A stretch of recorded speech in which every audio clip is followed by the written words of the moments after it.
Hi guys, welcome to the one-on-one show. I'm your host, Laston Samui. This is a show that is brought to you by AFC Youth Magazine in partnership with CMG Solutions. Tonight we want to talk about AFC on campus ministries. What is the role that on campus ministries are playing in our fellowship primarily? Then we also want to look at the influence that on-campus ministries have on the church at large. And to do so, I have, as part of my panel, Mr. Tanaka from AFC on-campus UZ. I have Mr. Benny from AFC on-campus NUST, Tanatswa AFC on-campus Bindura, Sister Mellisa AFC on-campus Chinoi, and Mr. Farai Zata from AFC on campus MSU. I shall start off with Mr. Hamandishe. How is AFC on campus at UZ? So, about AFC on campus in general, this is more like a platform where we come around. Normally it's for people from AFC Ugodi on campus use it, right? And we then come together to then let's say, okay, you guys, we are here. Yes, we're here to learn. We're here to get to know my book and everything. But then we also have to pray. You understand? So this is just a platform whereby we meet, we come together, we then start praying and everything. For me, it has been quite helpful, and not for me only, for a lot of people. It has been quite helpful because you can see we have a lot of people who come on campus saying, now we are going to Fara and everything. But then when you come to campus, you then realize that there are a lot of things involved. And we have a lot of meetings, like you asked. We meet at UZ. We meet normally sometimes 5 in the morning for morning prayers. 1 o'clock, we have our afternoon discussion. 6 o'clock, 6 to 7, we have our discussion as well. Then 9 to 10, we have our prayers. That's just how we meet. Those are the regular meetings, because we have a lot of things that will be happening on campus, and we are trying to minimize as much as possible kuti vanhu vave occupied, so that they don't, indulge in those activities and it on campus. Those other activities, and kanganisa someone spiritually. Yeah. Indeed, I'm so happy to actually learn that you guys are sacrificing time. So generally, how big is AFC on campus? We have, let me see, we have around 50 to 60 people who normally come, and we have about, of those numbers, around 24 boys and then around 30 something girls. Yes, but it's not constant because scan and and everything. It just changes depending on the intake. I want to bring in Mr. Ben. NUST, how are you doing? I understand it's a recent development for the AFC on campus. Muruku manager say my meetings say. Almost like people who have got a number of about 37 maybe, but their attendance is not very flexible, judging from the fact that we've got other people like myself who do parallel, and then there are other people who are conventional students. So it's usually very difficult to try and squeeze in the time, but we've been trying with managing But our WhatsApp group has been one of the most powerful weapons that we've been using, because if we cannot gather Tiritega, then let's use the group. Let's even preach there. Let's talk to one another. Let people say what they want to say in that group. Then after saying it, then we then assist one another in how we can best do this. So yeah, AFC on campus is very much live and kicking. It was given birth to in 2018. Yeah, in 2017 on paper, 2018 it was official, 2019 ndopa yakanyasozotanga kuita fire, then 2020 boom ndopa tavakapa tatuone AFC on campus NUST. Wonderful, wonderful. Sister Tanatswa, I'm so happy to have you on the show. Can you tell us about your site? Teach on campus is a new development yakatanga this semester. After taona kuti isus as my youth from Apostolic Faith Church, we should do something for our own selves. To perform Apostolic Faith Church on campus. But back then we would go and join those guys from Bethsaida Apostolic Faith Church. Do anwataita now until the day tikazotanga kuita tega. So we would meet every Saturday from 2 p.m. to 4 p.m. maskati, then toita church service. And my Fridays mazhinji tinosangana manheru, tinoenda kugomo, toita pungwe, then we come back kumba, tosangana Saturday maskati.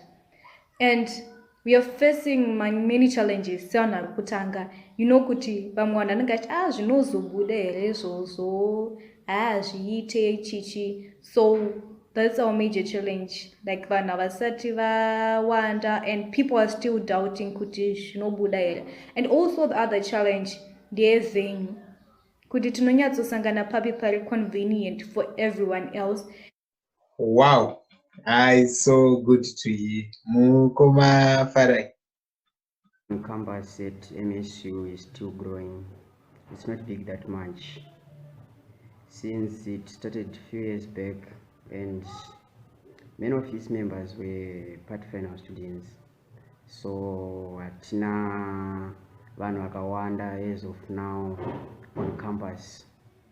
Asi vanhu vari kurambawo vachiwedzera chiita zvakanaka. Every semester tunamba tichiwana vamwe vanhu vanenge vachiuya.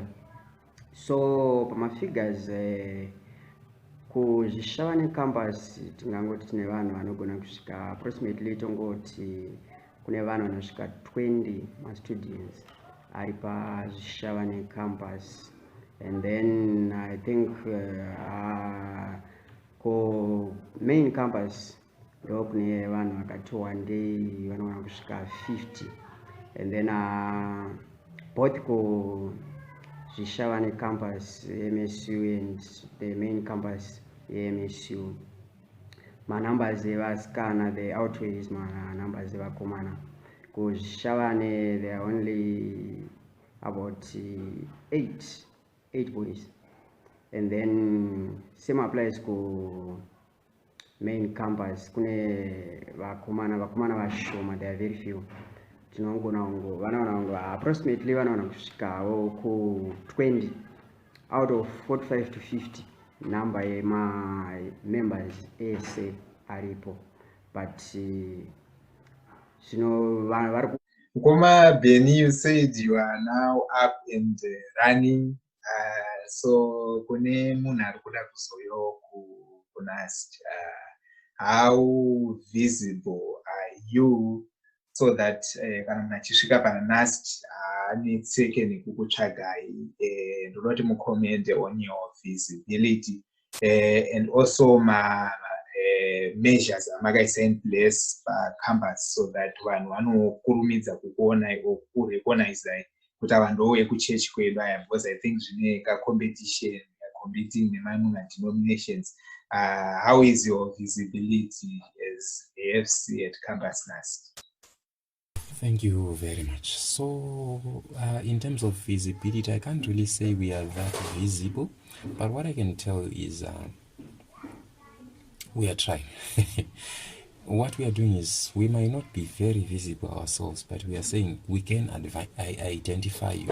So with the aid of identify you, we just say wena wozala mbuya lapha sinjani sifaka amakhanda ndawonye so that we can praise God together, because we can actually identify ukuthi uyo is one of us, lowa.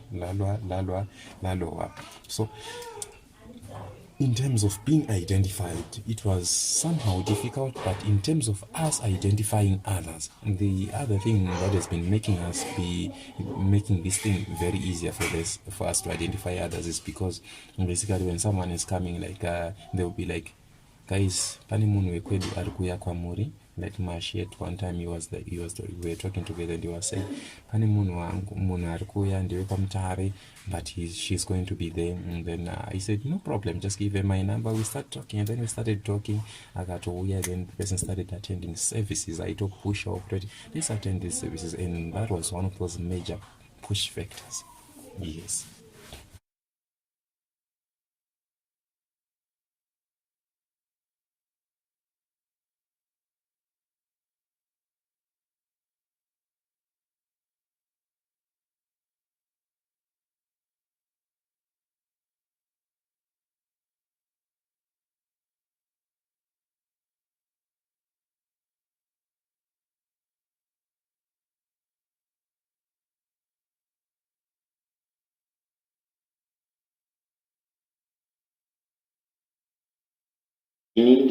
Honestly, I didn't even know. Okay, I didn't even think we can have our church on campus.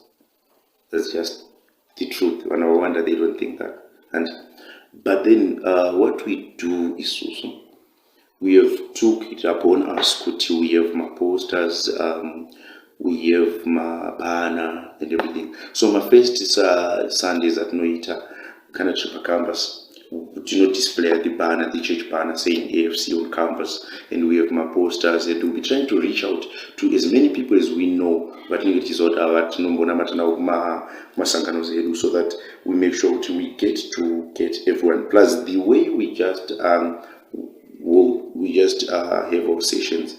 Normally, if you are just a person and get trust me, but we have my posters, we have my banners, we have to make sure people get in touch with us. And your side, Farai? It's easy for my part ones kuti vatiwane on campus. Izvezvi tine WhatsApp group redu rekuti tichiri pavacation kana paine vamwe vatinenge tichiziva vari kuuya ma-students ma-part ones tinosana tavaedha mugroup. Thank you, Mr. Zata. I now want to bring Sister Mellisa. Sister Mellisa, welcome to the show. Thank you, Mr. Latson Samui, for giving me this opportunity. My name is Mellisa Muchakwa. I'm from Tenwa TZ branch. Most welcome. Sisi, vanhu vakawanda vanoita challenge. Tanzwa ana Zata, ana Beni, vachitaura kuti vane ma-instruments avari kuisa so that zviite easy mupart 1 kuti aone kune church or kune AFC on campus. But that is one vatinonamata now. Inini, I would also be interested to know kuti imi yose musikana, like, zvinonyatsoita here pacampus kuti uzokwanise kutendeutsawo mumwe munhu achiuya kuchechi, kana kuti what's your strategy kana advice that you may give vamwewo vasikana kuti unomutanga sei munhu kuti akwanise kuzosvika pakubvuma kuti ndakuuyawo kuchechi kwenyu? How do you mark it zvechipostori chedu ichi, unomusvikira sei munhu? Day ukangototi kugara waudza munhu kuti no, we don't do this, munhu anobva afeel out of place, so mangwana haadzoke. But if ukatanga stage by stage, it will be easy for you. Nhasi ukamuti nhasi handei kuchechi, asi kana woenda naye kuchechi mangwana unozoti mangwana tikudai, so todai 1 2 3 4, munhu anova understanding of your church. Even chero akasazoya pfupi maneti, but ukangomuratidzawo kuti this is how we pray, this is how we do things, munhu anova appreciation. But Mr. Zata, do you buy idea ya sister Mellisa? Was pacampus panenge kuitwa mafaro? Main zvese izvozvo zvinenge zvichibvumidzwa ende ikoko kunenge kuchiita sekunonakidza zvekare, magitara anenge ariko nezvinhu zvakadaro. Saka kuti vazouya kuAFC on campus kwatisingaite zvese izvozvo, vanenge vakuona kunge takasara, vachiudzwa kunzi kwenyu hakuridzwe magitare kana kuti hakuitwe zvakati, vanobva vaona kunge saka kusiri right kunamata, vobva vaona as if avo vamwe avo ndo maybe manamatiro avo ari superior than manamatiro edu, of which it is not the case.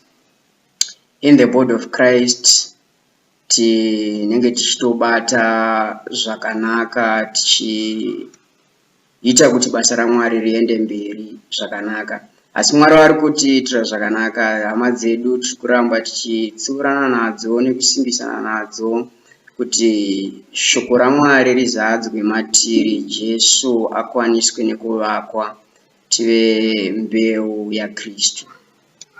Mr. Hamandishe, let's be honest. Azvinyadziso here kunzi uri imposter. Let's be honest. Yeah, I know to a lot of people it really affects them. It really does. But for us, actually, we actually trying to take pride in impostor. For me, for example, in my class, likely maybe I have some guys in class mango, we go to the same church, to Simbisa and everything. So I wonder they actually know there's our church, and I wonder to church when there's a time you have to invite almost half of the class, which don't go we have church and everything, and then one to guys they will love the way you pray to those and everything, you see. So I think people just have to own it. That's how we are, that's it. Those are the I know impostor and everything, but then we don't have kuti impostor we actually have to talk in those classes so that people get to know kuti. You understand what I'm saying? Yes. So negative stereotyping, I think we just have to be proud of who we are, and then we try to show the people kuti we are not as bad as they think, or we are not as backwards as Sisi Tanatswa mataura mukati muchangotanga. May you share with us kuti mune here ma-programs mange makaplana anogona kunge azotatiswa ne-lockdown or zvimwe zvamakange maita kubva pamakatanga so far? Okay, so since we're getting started, atina zvakawanda zvatanga taita, but then during the course we're just planning kuti reach out. Kuti everyone would know kuti pane Apostolic Faith Church on campus, and then we're also planning to print my t-shirts kuti anozoact as an emblem showing kuti I belong to Apostolic Faith Church. Okay. Ko imimi wacho makawanda sei? So far vanhu tanga tichiri vashoma attend on campus because zvanhu zvinhu zvatanga changointroduce, and paida kunyatsoti munhu ese ave fully informed ndo pakabva paita challenge ye-coronavirus, right? Vanhu pavatsoka kumba, but then we are just hoping by the time we get back tokwanisa kuinitiate everyone azive ave ne-information yekuti tani yedu on campus is Apostolic Faith. Mr. Benny, there have been my challenges amungati muri kusangana nawo se-AFC on campus NUST. AFC on campus NUST, one of those things that it also faces is there are like financial solutions. And one of the reasons is because what I actually wanted when I was talking to the guys, I was saying, guys, we should have a banner, something that a leather banner, it never crumbles. But then one of our major challenges was the base, as I was saying, but where would we hold our services? How would we do our services and all that? So it's one of those major challenges. But you guys murikuti inspire kushingairira kwamuri kuita nekuramba muri pazvinhu zvaMwari. But I wanted to hear also kuna Sisi Tanatswa kuti imimi ose musikana like hazvikuaffect iwe here, and ngokuseko kwacho, how do you handle uri postori kana kuti the pressure yekuti unenge uri kuita unge uri kufila unge zvinhu zvedu zvakati saririre? Sisi Tanatswa, how do you manage it? Typing happens to be one of the greatest challenges faced by teacher institutions because it's common kuti mapostori anoseka vana kudzidza vakasara and all the likes, and inini zvinotonda affected because I'm also a girl child. Ska zvinotozotifosa kuti wauda kutomanyidza none the latest fashion irimo chichimwe yayo. But then I would like to applaud and appreciate my members, because despite all the setbacks at Nosangana now, we are moving forward. These guys are showing support and love to the new development. They attend my events and my gatherings, which is a great thing.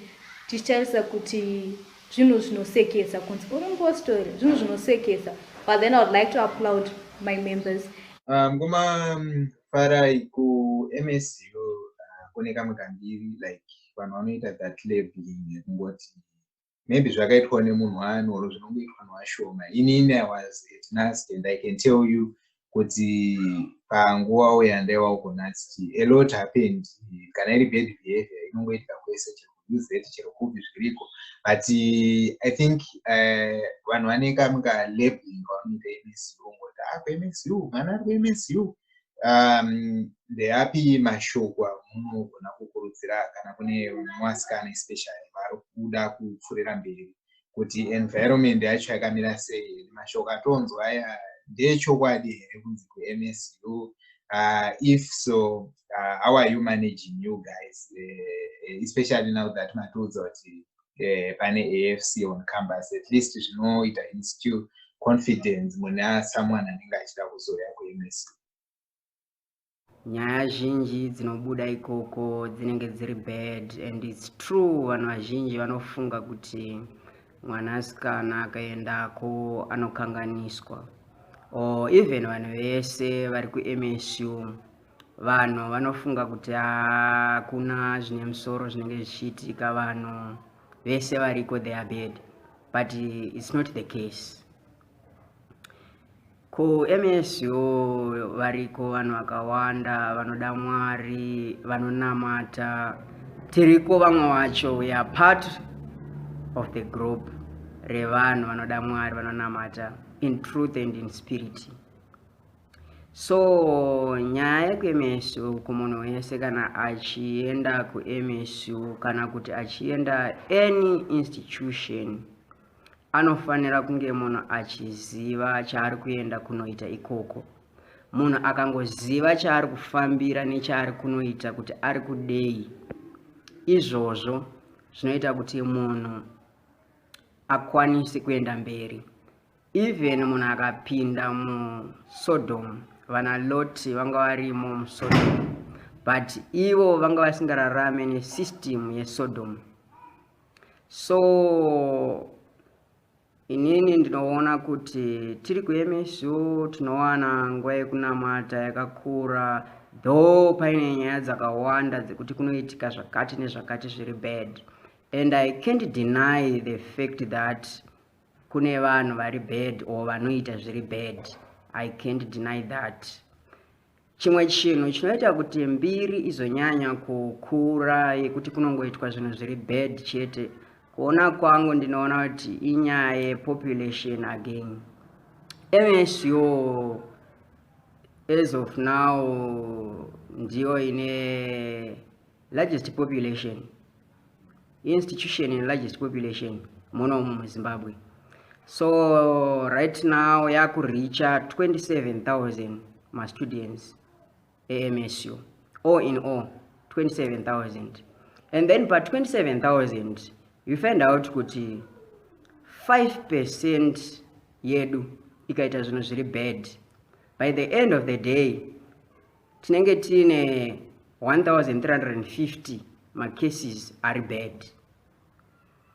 So ndo zvimwe zvinokonzeresa kuti MSU kubve kwaita kunge hameno. It's because of that.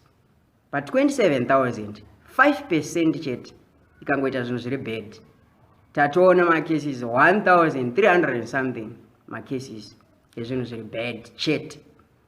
So those are some of the issues. But so guys, I think it's convincing the work that you are doing, and we really appreciate it kuti muri kushingairira chaizvo kuti basa ramwari ripfuurire mberi. I know mune muri occupied nemastudies, but muri kuita push kuti AFC ipfuurire mberi basa rekumaketa the brand yefellowship, nini sebranch redu rinenge riri pacampus. You are doing a lot of work and we really appreciate that. Chanandozobvunza ndechekuti you guys munombosangana here like kuita sort of inter conference or something like that, or meetings ekuti tinogona kuita munhu NUST on campus muchinosangana newe kuuse it? Yes, that ever occurred? Kana kuti do you have that in your plans? Campus NUST currently. For now, no, we haven't yet. We haven't. But I think it's a good idea. I was actually thinking, Kuti, we can maybe say this semester we are visiting NUST, this semester we are visiting CAT and everything, and then we get to mix and mingle, and then see, Kuti, what are the problems and what are those things that are affecting us. You understand what I'm saying? So that maybe we get to see, Kuti, which is chisimbisana nekubatirana. So that's what I think. I think it's actually a good idea. Mr. Benny, how do you see the idea, Mkoma Tanaka? The major challenges that are still there. In any, as personally as what I can say, as much as I really want to say it is, I want all these universities kuti kamwe kubatana. So kubatana kwacho it's only there but if we are very visible to one another. I was actually thinking about maybe if we could start a WhatsApp platform yatinongoti AFC on campus Zimbabwe, and that yeah, so it's just basically for everyone kuti tikwanise kuti tinyase kuconnecta. Just imagine if you say UZ, CAT, NUST, we've got MSU, we just mix everyone. If there is 250, then 250, 250, then we just sort of mingle. The reason why we would really love that is, I think there is that thing yekuti tinokwanisa kuti tipe one another encouragement. At one moment I was at UZ on attachment. I was at UZ. Their service, it was quite interesting. It's just interesting. So it's to just be used. It was quite interesting. I really loved the reception. I loved the way everything was done. So to me it was interesting. I really liked that. So yeah, universities, I think we still need to connect. That connectivity, and I'm also going to plan for it and I'm going to fight for it. So yeah. Mr. Zata, how do you see the idea? AFC on campus at MSU so far at Satitambo, Batana, Nemangama on campus ministries from different institutions. But it's a good idea and it's prudent. And then on implementation, I think it's wise. Pakavane committee or a board rinenge richiita basa iroro rikubatanidza ma on campus ministries ese AAFC vachironga angava mabible study kana maconferences or meetings masowe or whatever. So I think in that way it can work. Mr. Tanatswa, Sewano Achambo Tanga, would it be a good idea kuti munge muchiconnect sezvekutaura kuti muite converge so that you share my ideas muchiri kutanga muchidzidzawo kune vamwe so that musimukire? So far we had not made any connections, but then we're just hoping that after this would be able to have created a lot of connections nema former students of Pinja University, since we are just getting started. Atinakana any information or my contacts out, but we are just pleading with you guys kuti assist us, especially the former guys. We want your help, we want your input, and we also want you to share with us my experiences as my former students, as you tell us of your spiritual journeys kusvika mupedze. So guys out there, we are pleading for your assistance. Guys, tibatsirewo, let's come together and take Pinja University of Apostolic Faith Church on campus to another level. Sister Mellisa, ndeipi impact yamungati muri kuzoita kana muchinge madzokera pamabranches enyu mabva kucampus or at campus? Impact yamuri kuita seFC on campus ndeipi pakati inogona kumarketa what you are doing kuvanhu vanogona kuvacheresa? And what are your achievements that you are making or that you have made so far? That we would contribute money during the semester, and then at the end of the semester we would buy food and give to the less privileged, and also per church ward branch we would clean the church, and also we would plan for our conferences, we would plan for our masowe. Those are some of the achievements that I can call. Kazhinji vasikana havanyanyi kuparticipate. I think it could be due to the way the system is designed. But Nina would want to understand from your perspective or your experience actually. I understand you are in the leadership structures Ekutinward, and also Ndimi Treasurer AFC on campus CAT.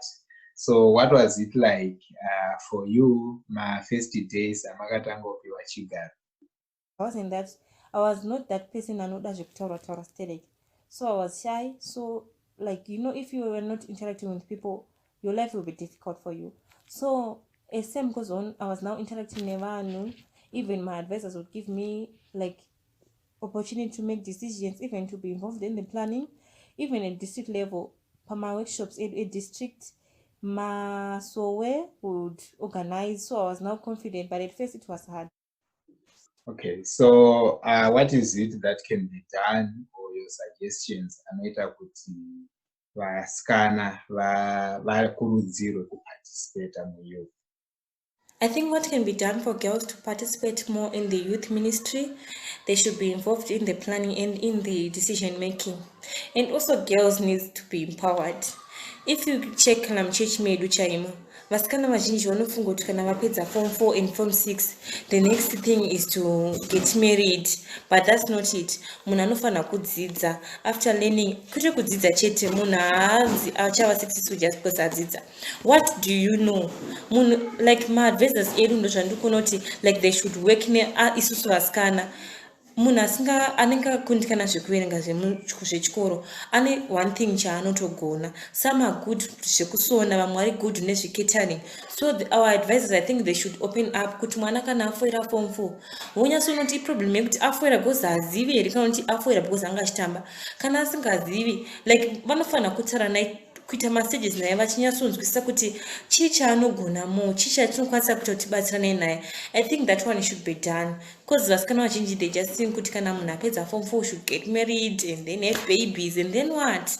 I think that one inofanira kunyatso educatewa kuvasikana, because ndikuona kunge it's another issue iri kuitika, iri kutrenda vasikana vedu mucommunity. And then ndosika vanhu vasingazoite confident enough.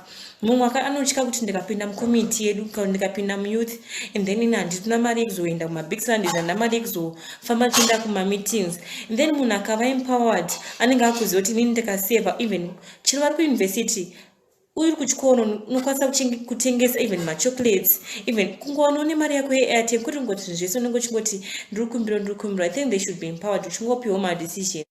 Your last message sisi yamungade kukurudzirawo vamwe vasikana, vamwe vachiri kuchikoro, vamwe vari kumakambasi, vamwe vakapedza.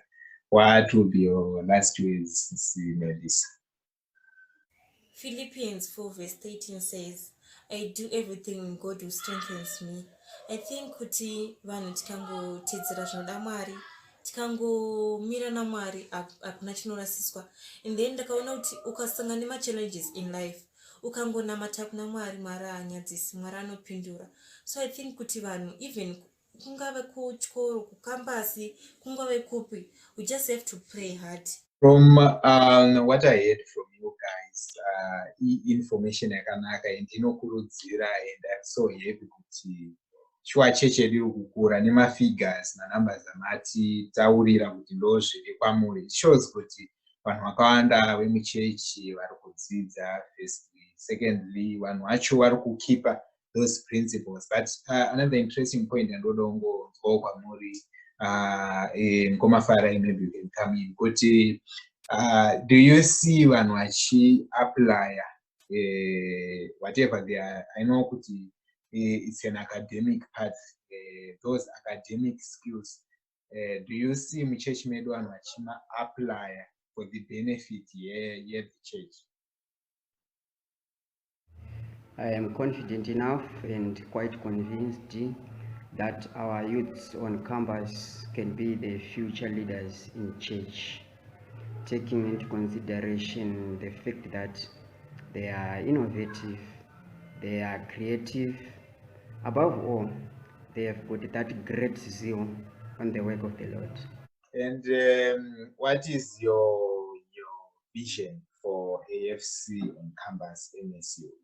I expect AFC on campus to enlarge its territory through ministration of the true gospel, vachiparidza vasinganyari sezvaita vakatitangira vaapostoli ava nenheyo dzatinotera navadzidzisi vedu vana Paul, vaiparidza vasinganyari sekutaura kwaanoita Paul paRomans chapter 1 verse 16, achitaura iye kuti handinyari pamusoro peevhangeri nokuti isimba redu.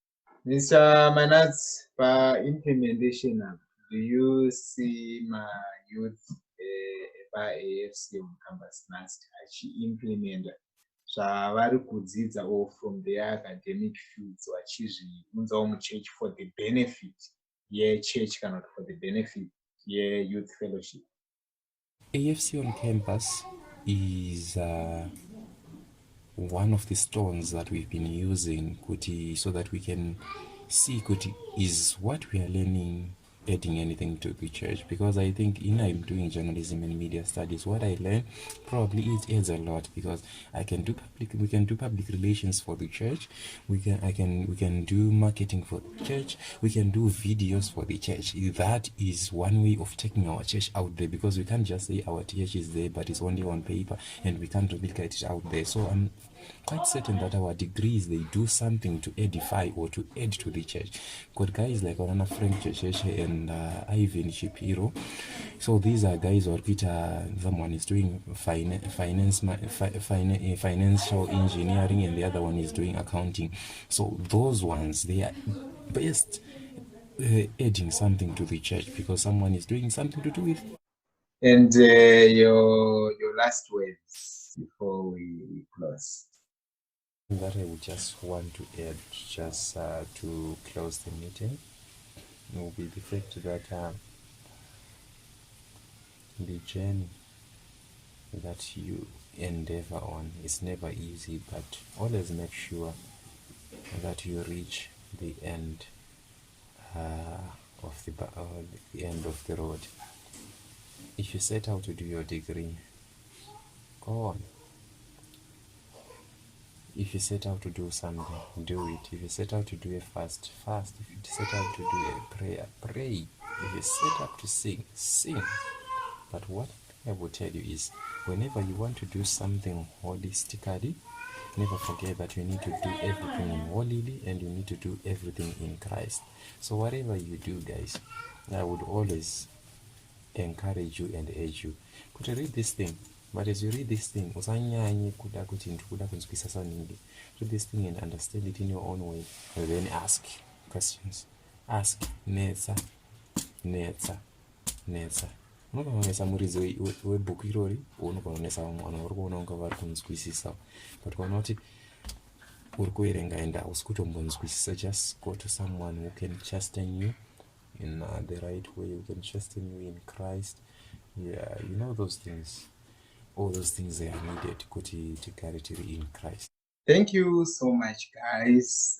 We have come to the end of our show, but I really appreciate your time. Ne-input yenyu yakakosha. You guys are an important arm here, Youth Fellowship Ministry. Muri ku campus, ndimi muri pamudzi cheo pekuti youth engagement.